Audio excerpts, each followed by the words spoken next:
Alrighty, we are going to transform these mice so that I can use them in my dining room.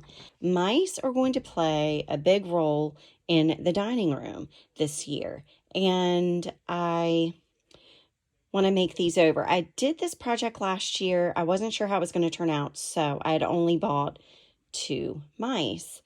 And now I need lots of them. So I have these, and I think I have at least 2 more that I bought the other day. I'm picking them up as I find them at different Dollar Trees. So I just pick up a couple here and there. I still need to pick up, I want to have at least 20 mice, if that makes sense. So without rambling any further, let's go ahead and transform these mice into these adorable, cute, whimsical Halloween mice.